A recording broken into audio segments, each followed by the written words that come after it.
Yo les voy a compartir sobre Efesios 5 del 1 al 20. Hemos venido viendo semana tras semana un estudio de Efesios que realmente ha sido súper edificante, creo yo, a través de la voz de cada predicador que nos ha compartido. Y no quiero entrar en mucho detalle histórico, nada de eso, pero sí quisiera dar una breve introducción. Y es que en esta carta a los Efesios, Pablo principalmente lo que hace no es responder, ¿no?, a un problema concreto como en otras cartas, sino más bien va ordenando a cabalidad y de manera práctica la carta a los Colosenses, ¿no? Y nos trae de la doctrina a la práctica, ¿sí? Y nos hace, nos alienta, ¿no? Nos va guiando en cómo llevar todo aprendiendo del Señor a la práctica, ¿sí? Y el título de la prédica, como ven aquí, dice cuyo hijo sos. Quiero mostrarles la primera diapositiva. Y es una fotito. No sé si la ven, pucha, ahí no me van a ver a mí, que estoy en blanco y negro. Bueno, es mi hija Sandrita, la mayor, después es Daniel, Thaís, y la de abajo en blanco y negro soy yo. Y obviamente hace 50 años no había videos a colores y tampoco fotos a colores, así que tengo 50 años y por eso estoy ahí media color sepia, ¿no? Y como ven, tienen algo mío, se parecen a mí, ¿sí? Y también comentarles que los tres, a pesar de la diferencia de edad y de género que tienen, los tres tienen una característica muy particular mía. Mis tres hijos son zurdos para comer. Sandrita y Thaís son diestros para escribir, al igual que yo. Daniel para todo es zurdo. Pero los tres les he enseñado a comer con la izquierda. Porque aprendí, así he aprendido yo. Porque mi mamá es así también. Mi mamá come con la izquierda, escribe, todo lo demás lo hace con la derecha. Entonces, lo que yo he visto, eso he imitado, ¿no es cierto? Y así son nuestros hijos, ¿sí? Y en la siguiente diapositiva quiero mostrarles este niño arreglando su autito de juguete, ¿no? Y el papá arreglando el auto. Y realmente, como hijos, tendemos a imitar, incluso quizás seguimos imitando aún algo que hace nuestro padre o nuestra madre. Quizás al cocinar, cocinas de la misma manera tu majadito, no sé, tus aices, igual que como lo hacía tu mamá, ¿no? Como te lo enseñaron, ¿sí? Y esto obviamente es netamente en el plano natural, ¿no? Vamos imitando lo que hemos visto, lo que nos han enseñado en lo natural, ¿no? Y a partir de aquí quiero empezar a leer los versículos de la carta a los Efesios en el capítulo 5. En el versículo 1 y 2 dice: sed pues imitadores de Dios como hijos amados, en amor, como también Cristo nos amó, entregó a sí mismo por nosotros, ofrenda y sacrificio a Dios en olor fragante. Wow, y ahí podemos ver quiénes son hijos de Dios, ¿no? En Juan 1, en el versículo 12 y el 13 nos dice la palabra: mas todos los que les recibieron, a los que creen en su nombre, les dio la potestad de ser hechos hijos de Dios, los cuales no son engendrados de sangre, ni de voluntad de carne, sino voluntad de varón, ni de voluntad de varón, sino de Dios. Entonces, estos son los hijos de Dios. Amén. Entonces, para ser un hijo de Dios, yo debo recibirlo, debo creer en Él, en su nombre, y a partir de ahí tengo la potestad de ser hecha hija de Dios. Y si somos hijos de Dios, también vamos a llevar características, así como en lo natural, vamos a tener características de nuestro Padre, ¿sí? Vamos a tener quizás el comportamiento. Y es de esta porción que tiene aquel título a la prédica: cuyo hijo sos. Y ese es un término muy típico de aquí de Santa Cruz, cuando te preguntan quién es tu padre. Y aquí la gente normalmente te dice cuyo hijo. Y no con S, sino con J al final. Siempre es cuyo hijo sos, ¿sí? Y ¿saben qué? Como hijos debemos imitar. Y ahora como hijos de Dios debemos empezar a imitar a nuestro Padre. En esta siguiente diapositiva les pongo la definición de qué es imitar. Imitar es hacer o intentar hacer algo de idéntica forma o manera que como lo hizo o hace otra persona. ¿Sí? En psicología se dice que un bebé imita el proceso a partir de los 5 meses. El idioma, del lenguaje que él escucha va intentando imitar el proceso y empieza a hablar, ¿no?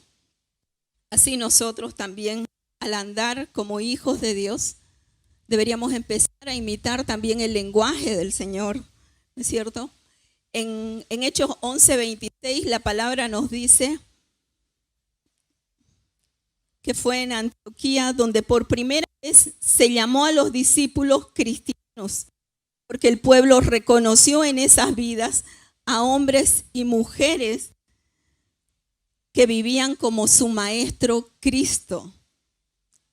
O sea que ellos caminaban, ellos andaban en el amor de Jesús, ellos hablaban como Jesús, y es de ahí el nombre de cristianos. Y también dice andad en amor, ¿no? ¿Y qué es el amor?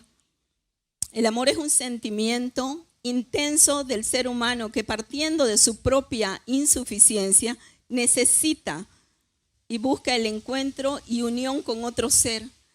Para nosotros los hijos de Dios, el amor es una persona, es Dios mismo, ¿sí? La palabra nos dice que Dios es amor, ¿no? Y podemos ver el amor reflejado en el cuidado de un hijo a su madre enferma, en el cuidado de una esposa a su esposo. Amén. Y la descripción creo que perfecta de lo que es el amor la encontramos en 1 Corintios 13, ¿no? Donde Pablo también nos dice que el amor es paciente, es bondadoso, que el amor no tiene envidia, que es misericordioso. En el versículo 2, como también Cristo nos amó y se entregó a sí mismo como ofrenda y sacrificio a Dios en olor fragante. El amor está reflejado en Jesús. Es ese el perfecto amor en el que debemos andar y debemos imitar también, ¿sí? A partir del versículo 3, Pablo empieza a hacer un paralelismo de lo que es ser un hijo de Dios, de lo que es ser un imitador de Dios y lo que no. ¿Sí? Pasemos. Pero fornicación y toda inmundicia o avaricia, ni aun se nombre entre vosotros como viene a santos, ni palabras deshonestas, ni necedades, ni truanerías que no convienen, sino antes bien acciones de gracia. Porque sabéis esto, que ningún fornicario o inmundo o avaro que es idólatra tiene herencia en el reino de Cristo y de Dios. Nadie os engañe con palabras vanas, porque por estas cosas viene la ira de Dios sobre los hijos de desobediencia. No seáis pues partícipes con ellos. Cuando estaba leyendo esto, y la verdad es que esta porción la leí en varias versiones, me golpeó esto de necedades, ¿no? Y justo compartí el otro día con Jackie eso, porque uno habla macana cuando está con sus amigos. No sé ustedes, quizás los del otro culto son así y ustedes no. Pero uno tiende a hablar macana y no nos damos cuenta, no somos tan conscientes, digamos, ¿no? De esto. Y también nos dice, ni palabras deshonestas. Entonces, ¿estamos siendo honestos con todo lo que decimos? ¿Estamos andando en ese amor siendo honestos? ¿Y saben qué? Podríamos extendernos quizás en definición y todo eso, pero yo tomé una palabra y es la de avaro. ¿Sí? Para nosotros acá en Santa Cruz, avaro es tacaño, ¿no? Y está bueno, digamos, ser un poco tacañingo, ¿no? pero no tanto. Vean aquí cómo el Señor pone el ser avaro es lo mismo que un fornicario. Y para el Señor realmente los pecados son iguales. Nosotros le ponemos tinte, quizás este pecado es peor, una mentirita blanca por ahí está bien. Y no es así, para el Señor no es así, ¿no? Y podríamos, como les dije, extendernos, pero quiero mostrarles la definición de lo que es avaricia. La anterior. Es el afán de poseer muchas riquezas por el solo placer de atesorarlas, sin compartirlas con nadie. Entonces hemos dicho que el amor es benigno, ¿no? Que hace el bien, el avaro no hace el bien. Entonces el ser avaro es lo contrario de andar en amor, ¿sí? Y una clara muestra de un amor benigno lo tenemos en Oseas 2:19, donde el Señor dice, te desposaré conmigo en justicia, juicio, benignidad y misericordia. Aquí el Señor del capítulo 2 de Oseas nos está llenando de esperanza porque está de su amor a un pueblo infiel, a un pueblo que le fue infiel a él, ¿no? Y en el original está hablando de este amor que dice acá, del amor Gesed, que se traduce como bondad, misericordia, benevolencia, que quiere decir que hace el bien. Y esta palabra Gesed aparece 240 veces en el Antiguo Testamento y principalmente aparece en los Salmos. Sí, y es por algo, porque debemos andar en ese tipo de amor. Eso es lo que Dios desea, sí, que andemos en amor.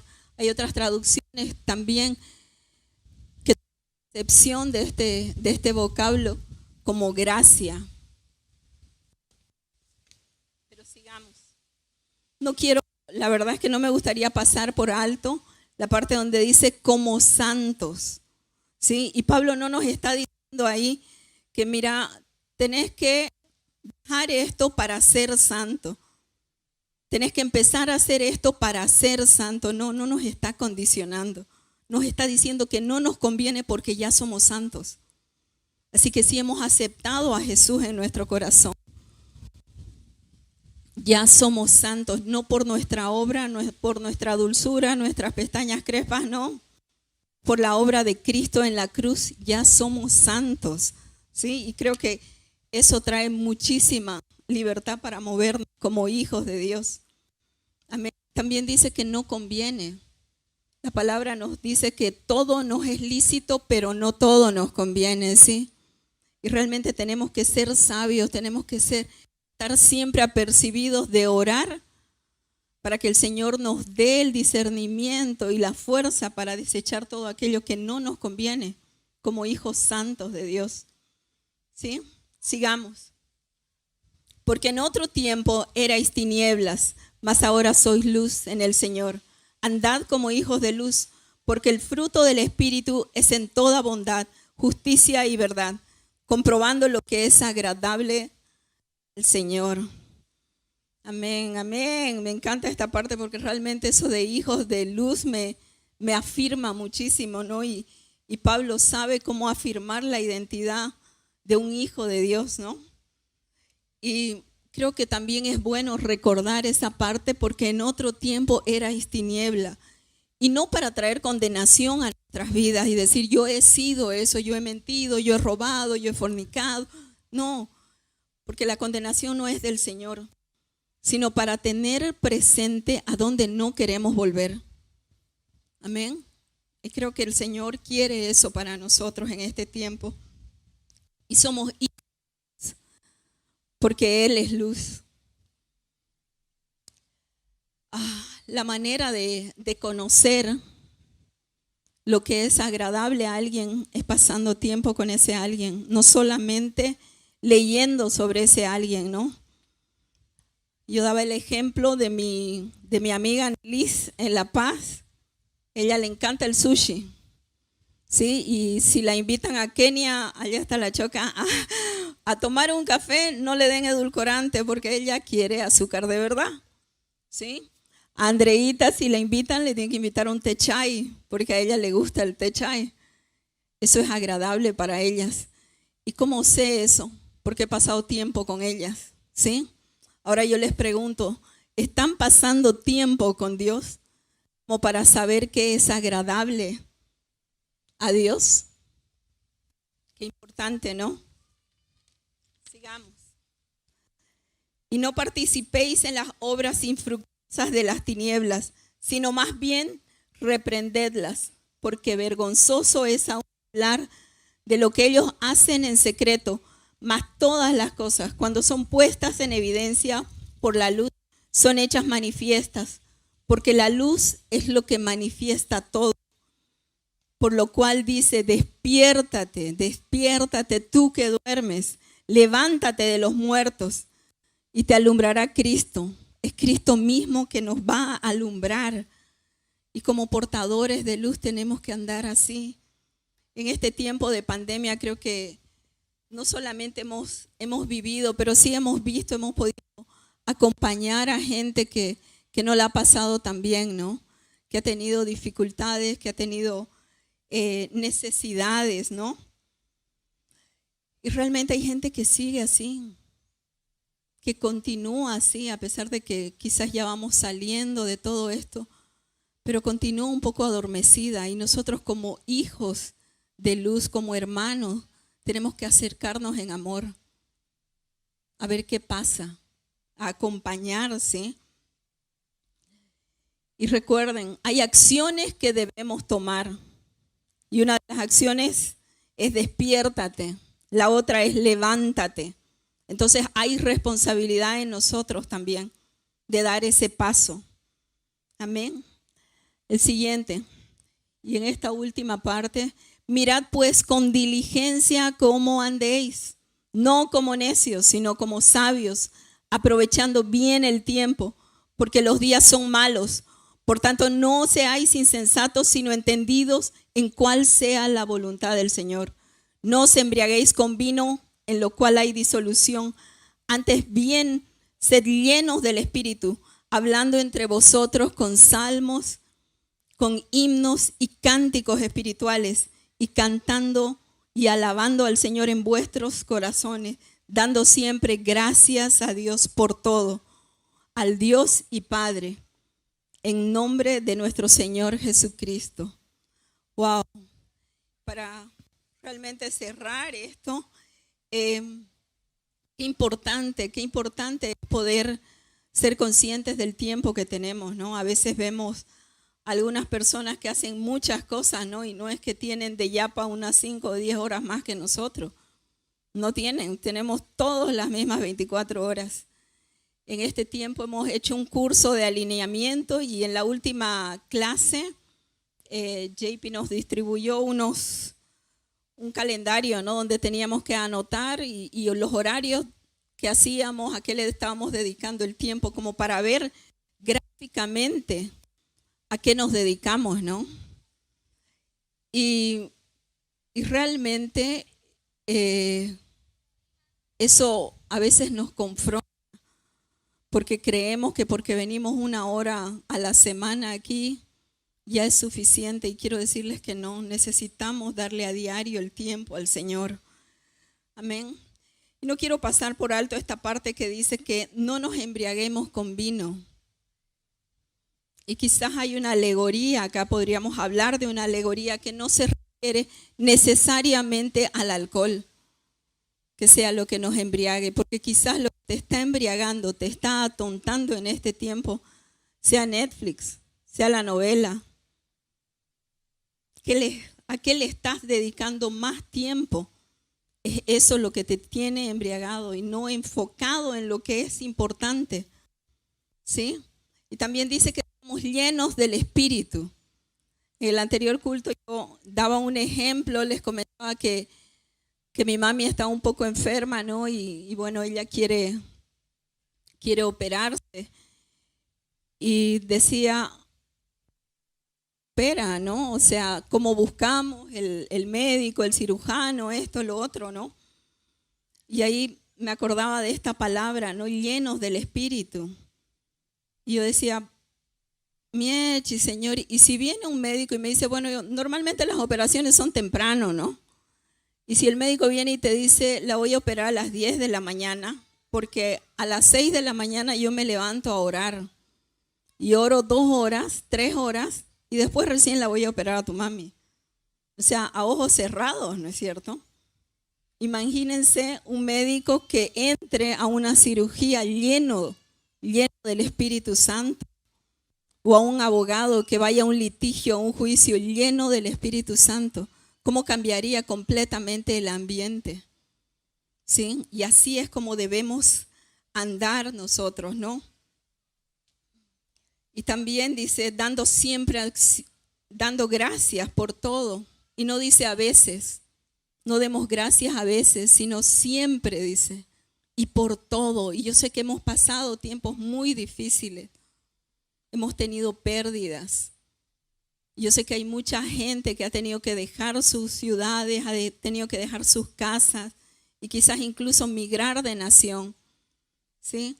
Pero tenemos que ser agradecidos y alabamos al Señor con nuestro agradecimiento en todo tiempo, ¿sí? Y para cerrar, quiero comentarles algo que me ha venido pasando en este tiempo, y es que he visto solamente las cosas negativas. Sí, el otro día subí al micro y vi el zapato del Señor que estaba a mi lado, que estaba roto. Y yo, miechi, Señor, hombre, digamos, ¿no? Proveele y esto. Y no me dijeron que el micro tenía aire. O sea, ¿cuántas personas han subido a un transporte público con aire a las 3 de la tarde? Sabrán la alegría que es, ¿no? Y no me fijé en eso. Me enfoqué en no digo en lo negativo porque tampoco el Señor tenía la culpa, ¿no?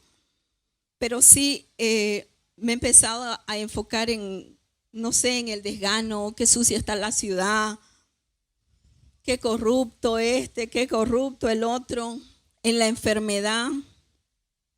Y yo sé que el Señor quiere que oremos por los enfermos, que oremos por las necesidades de nuestros hermanos, pero ¿saben qué? El Señor quiere que seamos agradecidos, que caminemos, que andemos en un amor que agradece, porque todo viene de su mano. Amén. Y les comento que gracias a Dios también fueron un par de días nomás, porque me iba a ir como equipo de fútbol al descenso, seguía así. Me a la B, me iba a ir a la Z, yo creo, ¿no? Y la verdad es que solo la gracia del Señor me pudo sacar de ahí, porque estaba como en una espiral descendiendo, ¿no? Solamente viendo lo malo, lo negativo. Y el Señor me sacó y me recordó esta parte, ¿no? Que soy hija, que debo ser imitadora de Él. Amén. Y amigos, realmente es mi deseo que esta palabra los haya bendecido, pero también que a partir de aquí podamos ser diligentes, cuidando bien cómo estamos andando, cuidando bien a quién estamos imitando. Y no es que tenemos que imitar a la persona que está aquí adelante, ¿sí? Tenemos que imitar a Dios mismo, eso es lo que nos dice la palabra. Amén. Y quiero recordarles con esto que realmente somos hijos, ¿sí? Y aquí en la última diapositiva puse algunas traducciones en chino, en alemán, en hebreo, en portugués, en azerbaiyano, en somalí, en inglés y en francés. Que somos hijos. No nos olvidemos de eso. No importa lo que hayas hecho. No importa cómo has andado ahí. Sos hijo y sos portador de una característica de Dios. Así que puedes mirar al de al lado y quizás tenga las orejas del Señor, tenga las cejas, ¿sí? Entonces reconozcámonos como hijos y andemos así. Reconozcamos a Cristo en los otros y andemos así. Amén. Quiero orar por todos aquellos que quizás no han recibido todavía al Señor, que puedan levantar su mano y alguien se va a acercar a orar con ustedes. Y los que ya recibieron, nos podamos poner de pie para orar y entregarle al Señor. Que el Señor sea anidando esta palabra en sus corazones. Amén. Padre, ayúdanos, Señor. Ayúdanos a recordar el día de hoy, Señor, que somos hijos tuyos. Ayúdanos a recordar y reconocer todo aquello que es agradable a tus ojos, Señor. Incluso a poder verte, Señor, en otras personas. A poder ser imitadores tuyos y andar en amor. A poder agradecer constantemente, aunque sea que estemos pasando tiempos difíciles, Señor. Y si un hermano nuestro, Señor, cae en pecado, poder orar y acercarlo a ti en amor con nuestras oraciones, Señor. No juzgar, Señor, sino amar, a entender tu voluntad, Padre. Yo quiero bendecirlos con una porción de la palabra que está en los primeros versículos de Isaías 60, que dice: levántate, resplandece, porque ha venido tu luz. La gloria de Jehová ha nacido sobre ti. Sobre ti amanecerá Jehová. Sobre ti será vista su gloria. Amén. Recibamos al Señor. Recibamos que somos hijos aceptos, hijos amados. No importa lo que hayan hecho, no importa lo que hayamos hecho. Amén.